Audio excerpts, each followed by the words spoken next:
Hai anak-anak, Assalamualaikum, selamat pagi. Kita bertemu lagi di tema 2, subtema 1 ya. Sekarang kita buka ke pembelajaran keempat.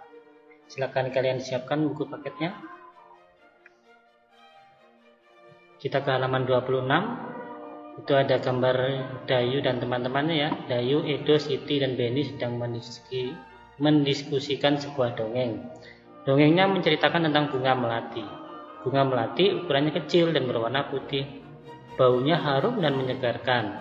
Bunga melati digunakan dalam tradisi suku-suku di Indonesia.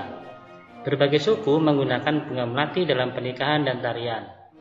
Yuk kita lanjut. Halaman 27-28. Ini ada dongeng. Kalian simak ya. Judulnya Bunga Melati yang Baik Hati. Di taman bunga kerajaan tumbuh berbagai macam tanaman bunga yang bunganya sangat indah. Para putri senang sekali memandang dan menciumi bunga melati. Hal ini menimbulkan kecemburuan dari bunga-bunga yang lain. Putri satu, wah indah sekali bunga-bunga di taman istana ini. Putri dua, hei lihat bunga melati itu, warnanya putih bersih dan harumnya semerbak memenuhi taman ini. Putri satu, aroma melati memang harum, aku sangat menyukainya. Bunga sedap malam, aku tak habis pikir mengapa para putri suka sekali dengan dirimu. Bunga anggrek, iya padahal dirimu berbunga kecil, berdaun besar, dan berbatang keras. Bunga mawar biru, walaupun engkau harum, namun mudah layu.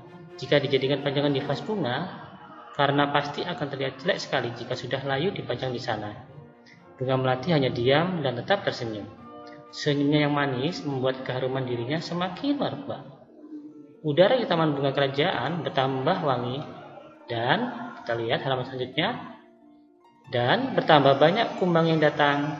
Kedatangan para kumbang yang bertambah banyak membuat semua bunga di taman bunga kerajaan menjadi senang. Mereka pun sibuk menyapa para kumbang dan mempersilahkan mengisap sari madu yang ada pada setiap bunganya. Para bunga tentu tidak akan bisa berbunga lagi jika tidak ada kumbang yang datang dan mengisap sari madu mereka.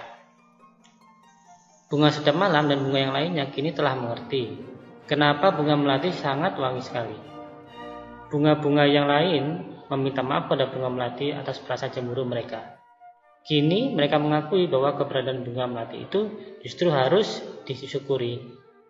Bunga sedap malam, ternyata aroma harummu mengundang para kumbang datang. Tanpa dirimu, taman ini akan sepi dari kumbang-kumbang.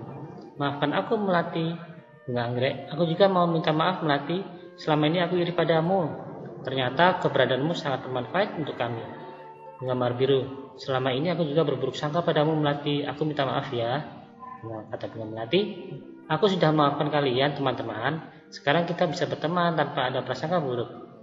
Nah dari dongeng itu, yuk kita lihat di bawahnya kita disuruh menulis 4 tokoh yang ada pada dongeng beserta dengan karakternya.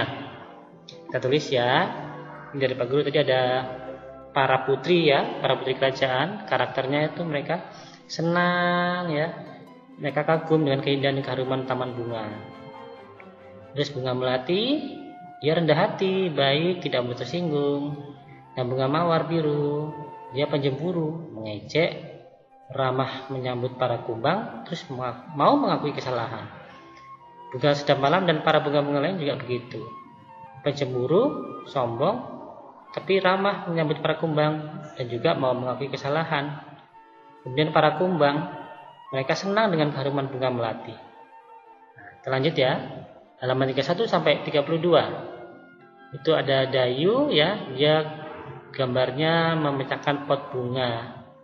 Nah, manfaat tumbuhan itu di situ pot bunga itu supaya indah ya, supaya rumahnya Dayu itu indah. Jadi ditanam di pot bunga, terus Dayu pun senang merawat bunga-bunga dalam pot itu. Tapi saat itu dia bingung karena dia memecahkan pot kesayangan ibunya. Dia mau minta maaf kepada ibu tapi takut dimarahi. Nah, di sini ada pertanyaannya, bagaimana seharusnya Dayu bersikap? Bagaimana? Iya, seharusnya Dayu tetap berani jujur mengakui kesalahan kepada ibu.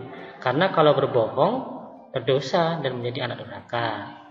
Kemudian di atasnya ini ada pertanyaan lagi, pernahkah kamu melakukan kesalahan? Ya, pernah ya. Apa yang kamu lakukan setelah melakukan kesalahan? meminta maaf dan berusaha memperbaikinya. Ya, kita harus berani meminta maaf dan memperbaiki kesalahan kita supaya tidak diulangi lagi. Benar, ketika kita melakukan kesalahan sebaiknya meminta maaf. Dengan meminta maaf kita akan merasa lega. Hubungan dengan orang lain akan tetap baik. Untuk meminta maaf diperlukan keberanian. Anak-anak pemberani akan meminta maaf jika telah melakukan kesalahan. Nah, jadi kalau kita salah, terus kita minta maaf, itu berarti kita adalah orang yang pemberani. Karena minta maaf itu adalah hanya orang-orang yang berani saja yang bisa melakukan minta maaf. Yuk kita lanjut. Di halaman 33 dan halaman 34. Nah, di sini ada senam ya, gerakan senam itu dayu. Dia di bawah pohon rindang ya. Jangan lupa di bawah pohon itu ada oksigen. Kalau siang pagi sampai siang hari itu kita akan merasa sejuk dan segar karena oksigen itu. Selain itu kita terlindungi juga dari sinar matahari. Nah, ini gerakan senam ini ya nanti akan disampaikan lebih lanjut oleh guru PJOK ya.